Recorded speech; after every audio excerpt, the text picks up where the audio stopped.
Have you ever wished you came with, I don't know, an owner's manual for your own mind? Well, it turns out psychologists might have actually written one. Today, we're going to dive into the big five personality traits, basically the code that helps make you, you. I'm sure you've heard this a million times, right? Hard work beats talent when talent does not work hard. It's like the ultimate mantra for success. Just grind it out, put in the hours. And yeah, it's inspiring, it's motivating, but is that really the whole story? Or, could there be something deeper going on? Something that explains why for some people, working hard seems to come so naturally, while for the rest of us, it can feel like a constant uphill battle. Okay, so let's peel back that simple idea of just working hard and take a look at the psychological engine that's really running under the hood. So here's the core idea we're going to get into.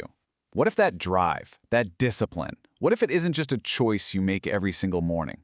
What if it's a fundamental part of who you are, a stable, measurable trait baked right into your personality? Well, in the world of psychology, there's a name for this hard work gene, and it's really the anchor of our whole discussion today. It's called conscientiousness. And look, this isn't just about being neat and tidy. Conscientiousness is really about impulse control, about organization, and this powerful internal drive to get things done and achieve your goals. It's that tendency to, plan your work and then work your plan. But here's the thing. This isn't some on or off switch. It's way more helpful to think of it like a slider. On one end, you've got the person who's hyper-organized, always prepared. And on the other end, you've got someone who's more spontaneous and flexible, which, by the way, has its own set of advantages. But yeah, sometimes it can look a little less reliable. So just thinking about it, where do you think you fall on that spectrum? Okay, so we've got this one really powerful trait that's a great predictor of success in school and at work, but conscientiousness is just one piece of the puzzle. It's just one of 5 core dimensions of personality that researchers have identified. It's really just one chapter in that personal owner's manual we were talking about. So to get the full picture, we need to bring in the big guns. We're talking about the most scientifically validated, widely accepted model of personality that we have. It's known as the Big Five, and luckily for all of us, there's a super easy way to remember it. The acronym OCEAN. We've already met our C, right? That's conscientiousness, our drive for order and achievement. So now let's fill in the rest of the map of our personality, and we're going to start with O. The O stands for openness to experience.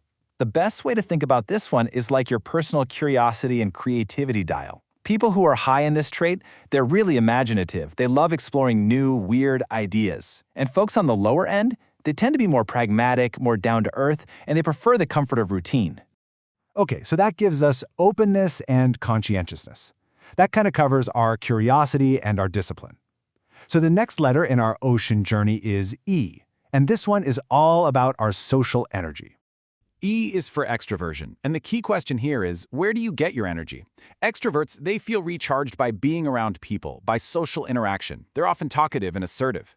Now, introverts, on the other hand, aren't necessarily shy. That's a common misconception. They just need some solitude to recharge their social batteries. All right, we're making progress. That covers how we deal with new ideas, our work, and other people. The A in Ocean shifts our focus to how we cooperate and get along with others. This is agreeableness. So, this trait is really a measure of your general concern for social harmony. People who are highly agreeable tend to be trusting, helpful, and really cooperative. They just value getting along with others.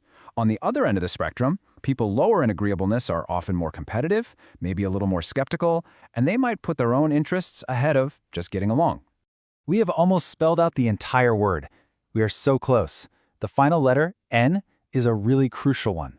It governs our whole emotional landscape and, importantly, how we handle stress. So N stands for Neuroticism, and it's all about our emotional reactivity and stability. People who score high in Neuroticism are generally more vulnerable to stress. They tend to experience negative emotions like anxiety or anger more frequently. Now, those on the low end, who are high in what we call emotional stability, tend to be calmer, less easily upset, and more emotionally resilient. And there you have it. OCEAN, openness, conscientiousness, extraversion, agreeableness, and neuroticism.